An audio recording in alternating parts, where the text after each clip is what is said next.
Como fue anunciado, recibimos a Alfonso Lerete, integrante del directorio de AFE, en representación de la oposición del Partido Nacional. Le damos la bienvenida. Gracias por venir. Buen día.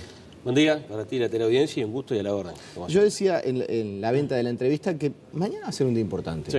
Mañana va a ser un día de esos que, se juega buena parte de la posibilidad de financiar una de las obras de infraestructura más importantes que va a desarrollar el país, ya no el gobierno, en los próximos años. En el proceso previo, ¿cómo fue en la interna del directorio de AFE? O sea, ¿cuánto ustedes desde la oposición tuvieron posibilidad de acceder y de incidir en este programa? En lo que hace el directorio es muy poco. En lo que hace a todo el directorio me refiero. Quizás el presidente que ha participado, sí, de manera permanente casi en las conversaciones, y dos técnicos, en especial el gerente de infraestructura, el ingeniero León, que han participado de manera casi permanente. Pero el resto del directorio hemos recibido información casi en cuentagotas. Es decir, en este caso, este director recibe por primera vez en 2 años una invitación del ministro Víctor Rossi para participar mañana de lo que va a ser este lanzamiento. Antes nunca habíamos sido involucrados en este tema. Quiero que ser bien claro. Es más, hemos tenido que avanzar en algunos asuntos ante dificultades, como por ejemplo cuando se realizaron los cateos en la vía sin la autorización correspondiente para ingresar a predios, en este caso particulares. Es decir, hemos avanzado en algunos temas lamentablemente porque hemos tenido que controlar, pero cuando uno quiere recibir esa invitación para poder participar, allí hemos tenido alguna barrera. Nos han dicho por la confidencialidad que en su momento se tuvo que adoptar por parte de los principales actores en la materia. Por otro lado, que el gobierno en sí quería reservar este tema. Por otro lado, en función de que no estaba todavía concretado lo que era el acuerdo. En definitiva, por múltiples razones, pero nos habían dejado raleado en un principio. Ahora, ¿usted conoce la iniciativa que se va a presentar mañana? Es decir, conozco que mañana nos convocaron en el Radisson y a partir de allí se supone que se va a abrir la información de lo que va a ser el trazado de vía. O sea, por ejemplo, todo lo que salió publicado ayer en el diario El País. No. ¿Ustedes no lo conocen? ¿Se enteró por la prensa? Exacto. Es más, nosotros pedimos en el directorio, por escrito y verbalmente, que hubiera una exposición pública de los técnicos que participaron en el directorio de AFE. Y eso no aconteció. Si yo mañana voy a ir a informarme, es decir, oficialmente, porque extraoficialmente distintas fuentes que uno maneja en el ámbito tanto del Ministerio como de AFE nos han aportado cierta información que nos permite hoy manejar determinados datos de lo que mañana, suponemos, vamos a estar viendo. Y de lo que sabe o conoce, sí, por más que no sea oficial, sí, ¿qué es lo que más le genera que no le convence? A ver, esto es muy claro. Acá ya se avanzó un año. Acá el presidente Vázquez tomó la iniciativa de formar los grupos de trabajo en distintas áreas. La parte medioambiental, la parte laboral, logística, infraestructura, toda la parte financiera. Lo que nos corresponde a AFE, se ha generado un trabajo por parte de los técnicos, en este caso, reitero, nuestra representación allí está en el gerente de infraestructura, y sobre esa base se armó en sí un nuevo trazado. Un nuevo trazado donde hay 26 kilómetros de doble vía desde Montevideo hasta Progreso, donde los accesos al puerto de Montevideo nos han informado que si bien ya está laudado por dónde va a ingresar el tren, todavía hay determinados temas a definir, como por ejemplo lo que va a ser el viaducto, que seguramente comience en la Central Valle y vaya descendiendo hacia la vieja terminal, es decir, por superficie, por terreno, va a ingresar el tren al puerto de Montevideo. Luego lo que van a hacer los enterramientos de vía, que va a haber uno en Las Piedras, pero aparentemente podría llegar a haber otro aquí en Montevideo, porque el de Colón se retiró, es decir, allí se iba a enterrar la vía en trinchera y se retiró por un tema fundamentalmente económico y de movimiento de tierras, pero también en lo que hace a lo que es la faja de vía y, por ejemplo, en lo que son las expropiaciones. Es decir, hoy nosotros estamos en condición, porque esto sí lo estuve averiguando, de que a partir de las 9 de la mañana, integrantes de topografía, de la Dirección Nacional de Topografía, ya están trabajando en terreno. Es decir, están observando, están mirando lo que son los distintos predios para expropiar. Toda la semana van a estar trabajando. Lo que nosotros vamos a pedir en el directorio el miércoles que viene es que se involucre AFE, a la gerencia de inmuebles, que eso es fundamental, para poder hacer una valoración en conjunto. ¿No hay una estimación de cuántos terrenos habría que expropiar? Algo así como 200 terrenos, es decir, 200 expropiaciones, más que terrenos, 200 expropiaciones. Pero hay otro tema, Nicolás. Si bien hay un avance en lo que se puede concretar en la expropiación, en algunos sitios no se va a tener que expropiar. Es terreno ya estatal, del Estado, donde hubo invasión de particulares. Ejemplo, los asentamientos. ¿Cuántos hay a lo largo de la vía lugares donde hay asentamientos? Es decir, muy cerca acá del canal, por ejemplo. Es decir, hay lugares donde hay asentamientos que allí se va a volver a ganar terreno por parte del Estado. Hay otros lugares donde inclusive hubo invasión de propiedad, es decir, en esos lugares se va a regularizar, en otros sí se va a generar el proceso de expropiación, donde allí se van a aplicar los mecanismos previstos, ¿verdad? Claro. Una de las prioridades que tenía el Poder Ejecutivo era reducir la inversión. Se hablaba en un principio de unos 1.000 millones de dólares, ahora se habla de 800. ¿Cuánto esa reducción puede impactar en mayores dificultades para la población? A ver. Porque en aquellos lugares donde, por ejemplo, se iba a hacer enterramientos y no se hace, seguramente si se había pensado en hacer enterramientos era porque era lo mejor o lo más apropiado. Sí. Es decir, ¿cómo la gente, el ciudadano que vive cerca de una vía que va entre Montevideo y Paso de los Toros va a sentir la afectación de este nuevo escenario que vamos a tener en un par de años? Bien, lo que en un principio se manejó era bajar todo el índice de peligrosidad, fundamentalmente en los 26 kilómetros de doble vía, que es el área más poblada. Estamos hablando de Montevideo y Canelones, hasta la ciudad de Progreso. Allí lo que se piensa, entre otras cosas, no solamente es generar seguridad, generar también algún paso en desnivel, sino por sobre todas las cosas tratar de darle tranquilidad, fundamentalmente a los intendentes que lo plantearon, tanto Martínez en Montevideo como Orsi en Canelones, de que algunas localidades, algunas zonas no van a quedar partidas, como por ejemplo Las Piedras. Por eso allí se va a enterrar la vía. Allí había un gran temor de que quedara partida la ciudad canaria de Las Piedras en virtud del flujo de convoys que van a estar transitando por la vía. Allí, por tanto, se decidió que el enterramiento era la mejor solución.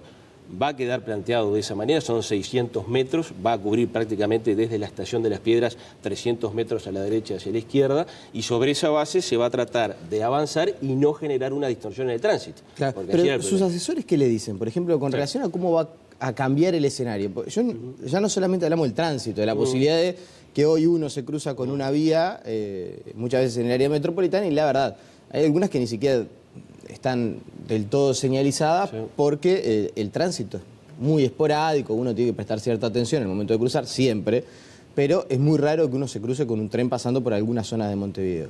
Ahora, es verdad que ese escenario va a cambiar. Sí. Entonces, desde la contaminación sonora, ¿cuánto se ha tomado en cuenta ustedes que no han podido participar del proceso? ¿Cuánto creen que se ha tomado en cuenta esa circunstancia para afectar lo menos posible a la población? Hay cantidad de temas que todavía están arriba de la mesa. Es más, nosotros le solicitamos a nuestro asesor, el arquitecto Miguel Baxi, que es especialista en transporte ferroviario. Es más, fue a realizar un posgrado hace un mes a España vinculado con este tema para estar preparado por si era consultado, porque nosotros siempre pusimos nuestro material humano y en materia de conocimiento a la orden del director. O sea, no los consultaron porque no quisieron. Exactamente, que no fue tenido en cuenta. Es decir, lo pusimos siempre, dijimos, está a la orden de nuestro asesor para cualquier tema. Es más, la semana anterior, hace 15 días, le pedimos que fuera a realizar un trabajo en terreno para observar parte de estos temas. Fundamentalmente en lo que hace también a la seguridad. Es decir, hoy siempre se critica lo que es la seguridad. Estamos hablando de las medidas básicas, la barrera, lo que es el oscilante con campanilla, es decir, todas las medidas que se aplican en un trazado ferroviario.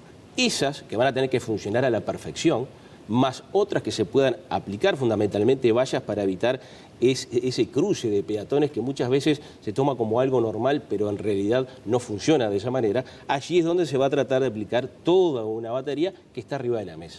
Eso queda bien claro. Es decir, ese tema, más los temas vinculados con la parte medioambiental, con la parte sonora, pero hay algo que obviamente también está arriba de la mesa, que es la vieja terminal, que siempre había generado cierta preocupación en cómo iba a quedar emplazada en lo que es este nuevo emprendimiento, que también está siendo parte de una discusión. Es decir, ¿pero hubo alguna novedad con relación a la vieja terminal? ¿Usted se ha movido? Sí, hay hablamos con Martínez. Claro, hay un grupo de vecinos además que ha trabajado, una especie de comisión. Sí. ¿En qué va a terminar eso? Bien, ese tema, más toda la parte de los pasos a nivel, más toda la parte de vinculación de movimiento de tierra, es decir, todo eso está arriba de la mesa. Y debe estar porque va a haber un cambio. Es decir, cuando en su momento el exintendente de Montevideo, Arana, alertó de esta situación, tenía razón. Es decir, va a haber cambios. Y esos cambios hay que mitigarlos de tal manera para que este avance que va a tener Uruguay en materia productiva no genere alteraciones en la parte urbanística de Montevideo y obviamente también de Canelones, pero muy especialmente de Montevideo. Ese tema está arriba de la mesa. Es más, el de la vieja terminal, cuando laude el tema judicial, porque hay un artículo en la rendición de cuentas que incluye la posibilidad de que el Estado pueda volver a tomar parte en sí de lo que es, en este caso puntual, la vieja estación de trenes, pueda ser sí parte de lo que es una remoción de un punto muerto que estaba bien. Cuando hablábamos con el intendente Martínez nos decía, a nosotros ya nos han llegado un par de propuestas, que obviamente las mantuvo en reserva. Si nos llegaron un par de propuestas para poder reactivar esa zona. Alguien vinculado con la parte de shopping, otra parte con la vinculado con obras, es decir, pero es que hay allí lo que mucha gente dice, nos vamos a salir un poco del tema del transporte entre Paso de los Toros y Montevideo, pero la vieja terminal es el punto ideal para... Claro, también está el que dice, bueno, está todo el comercio del centro que se podría haber afectado, ¿no? Pero hay una zona de Montevideo del centro que no tiene un establecimiento comercial de las dimensiones que podría llegar a ver allí en la vieja terminal de AFE. Por eso la pregunta es, ¿qué puede llegar a terminar? ¿Qué otra cosa puede llegar a ver? Aparte de lo comercial, aparte de que los trenes inevitablemente deberían volver a salir de allí, porque está demostrado en números que hubo un perjuicio, creemos también que puede haber un desagote de la terminal hoy de Tres Cruces. ¿Cómo está Tres Cruces hoy? Hoy Tres Cruces está realmente muy apiñada en lo que hace la parte de usuarios. Si usted puede sacar todas las líneas que van al litoral por allí, está transformando un lugar en una terminal multimodal. Trenes, pasajeros, más la parte comercial, más la parte de recreación. Es decir, estaríamos hoy, que es un punto muerto, un punto oscuro, dándole vida a eso. Creo que Martínez, cuando nos transmitió esa inquietud, apuntaba a eso también, ¿no? Bien. Usted ha denunciado, por lo menos ha puesto arriba de la mesa en reiteradas oportunidades, no una vez, cierto oscurantismo. Sí. Bueno, volví a hablar, por ejemplo, ahora de que quizás no lo habían convocado, que la circunstancia no había sido del todo abierta como usted pretendía para la oposición. ¿Qué es lo que más le preocupa? ¿El oscurantismo de, la verdad, me dejan afuera de las decisiones o el oscurantismo de que puede estar pasando algo que usted no accede? Mire, a mí lo que más me preocupa, por ejemplo, es no poder controlar. ¿Usted no puede controlar? En AFE sí controlo. En AFE pido información y hasta que asumió el nuevo secretario general, que sí cambió el vínculo y fue más positivo, antes se me negaba la información por el ex secretario general y el ex gerente general, que hoy fue nombrado como gerente general de la operadora. A partir de allí, de ese cambio, se generó una apertura. Pero las veces que me ha tocado incidir en AFE, hemos podido frenar, entre otras cosas, por ejemplo, la compra de un auto a 0 kilómetros por $45.000 para uso exclusivo del directorio, presidente, vice y este director, que era totalmente inoportuno para una empresa deficitaria, no necesitábamos un vehículo. Eso lo pude frenar. Pude frenar otros problemas vinculados con licitaciones, pudimos frenar asignaciones, pero el gran problema es que tenemos una subsidiaria que se llama Servicio Logístico Ferroviario, donde yo no puedo controlar, no tengo el acceso. Por más que está el presidente allí de AFE y el vicepresidente, pero un representante de la minoría para controlar no está allí. Y ni más ni menos que se van a manejar $25 millones del préstamo CAF para acceder a material rodante. Y eso sí me preocupa. Porque si nosotros detectamos pequeñas, medianas irregularidades en AFE y las detectamos con una persona que estaba en sí en el directorio de AFE integrando como parte de confianza y hoy está en la operadora, tengo yo el derecho en sí, por lo menos de dudar, y quiero controlar, y no puedo. No puedo controlar yo, no puede controlar el Parlamento, no puede controlar el Tribunal de Cuentas. Y ojo, ojalá que salga el proyecto del senador Álvaro Delgado para que me dé herramientas a mí y a todos los integrantes de la minoría para poder controlar. Ojalá que se apruebe en el Parlamento, ¿no? O sea, a ver, cuando usted dice pequeñas y medianas irregularidades, sí, la contratación de o la compra de un vehículo 0 kilómetros puede llegar a ser inoportuna. ¿No? Bueno, sí, no, ¿para qué vamos a gastar $45.000? No lo necesitamos. Ahora, no es una irregularidad. No, es algo inoportuno y totalmente fuera de lugar. Ahora, ¿cuáles son las irregularidades que detectó? Ejemplo, licitación para construir la torre de control en la nueva terminal. Se realiza un llamado, no a licitación, compra directa. O sea, compra directa, yo lo llamo a usted por teléfono y le digo, preséntese. Y lo llamo a otra persona. Se presentaron 3. Una de las empresas que siempre se presenta en todas las licitaciones, pero nunca gana. Otra que era de Rocha, y creo que con esto le estoy diciendo bastante, y otra que era para de que la gente sepa, de Rocha es el presidente de AFE oriundo. Exactamente. Y la tercera, que responde esa empresa a un ex candidato a diputado de la lista 711. ¿Quién ganó? La tercera. El ex candidato a diputado de la lista 711 de San José. Pero no termina allí el tema. Cuando empezamos a mirar todo el proceso licitatorio, Nuestro propio personal de AFE cotiza la obra en 3,5 millones de pesos. Nuestro propio personal.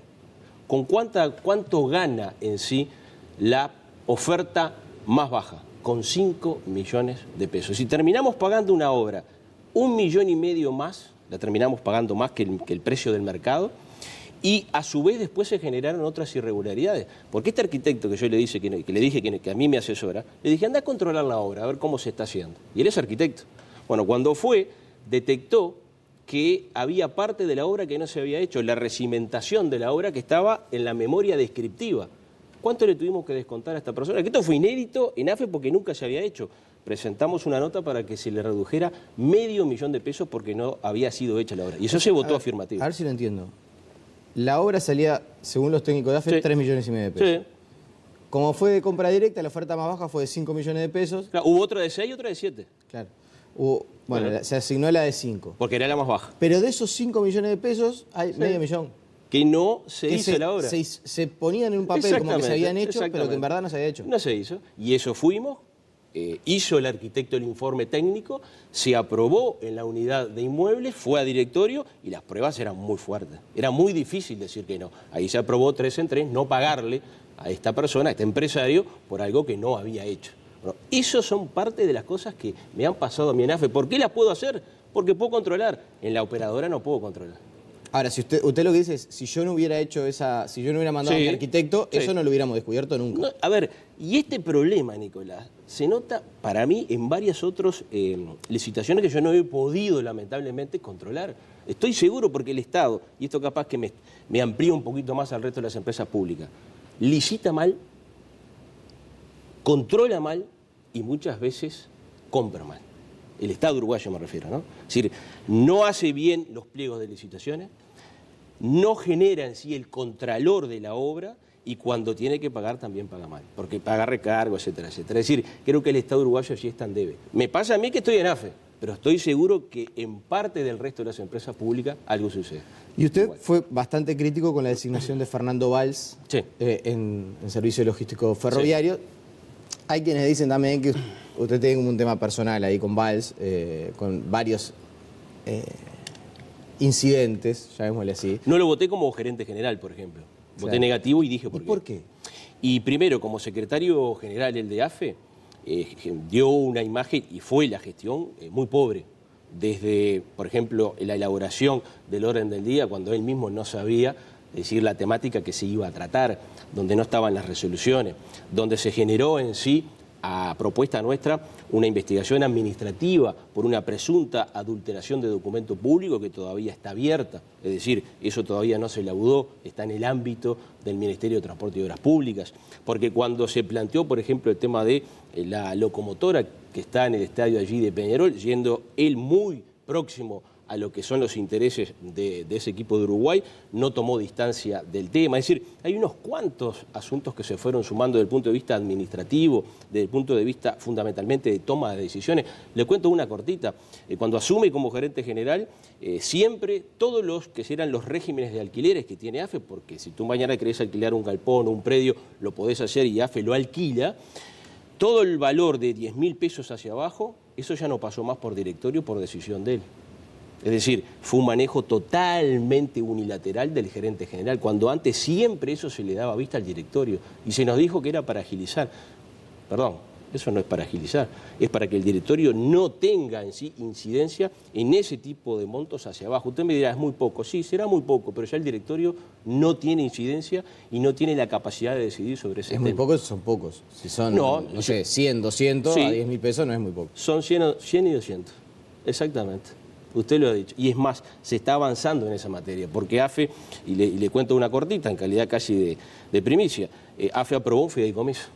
Se aprobó un fideicomiso y nosotros votamos positivamente porque entendemos que hay algunos predios que tiene AFE que no tienen utilidad ferroviaria, que perfectamente se pueden destinar para otra actividad. Escuchaba a la ministra de Vivienda que está buscando predios en sí para las cooperativas. Bueno, con AFE va a tener un aliado. Con AFE va a tener un aliado porque allí hay algunas porciones de tierra que no tienen utilidad ferroviaria, que perfectamente se pueden destinar para la construcción de vivienda. Bueno, ese tema se aprobó, lo aprobamos por unanimidad y fue algo muy positivo, pero hay más de 100 alquileres. porque se ha hecho un trabajo en la materia, pero eso sin la supervisión del directorio. La última, y sí. por favor en 30 segundos porque ya sí. tenemos que cerrar. Cuando usted objeta la participación de Valls, ¿es por temas administrativos, como acaba de detallar, o porque también tiene sospecha, no sé, en el libro de Patricia Madrid y Viviana Rollero aparece como quien fuera el cajero de Compromiso Frente Amplista, de la lista 711, o sea, por sus antecedentes? ¿Es un tema solamente administrativo o es un tema también de que considera que hay algo que en torno a su figura que de repente no termina de cerrar? Mire, los hechos a mí me han demostrado, cuando estuve en AFE, que yo le perdí la confianza. Bien clarito. Cuando yo asumí en el directorio de AFE, él ya había sido designado. Y me demostró durante 1 año y medio, casi 2 años, que las distintas acciones que desarrolló, por lo menos en lo personal, le perdí la confianza. Por eso no lo voté como gerente general, me opuse a que fuera gerente general de Servicio Logístico Ferroviario, pedí un llamado público, pedimos que fuera alguien entendido en la materia, o por lo menos que se rodeara de gente que estuviera vinculada al tema ferroviario. Alfonso Lerete, le agradecemos su presencia esta mañana. Muchas gracias a usted. La pausa y seguimos con más noticias.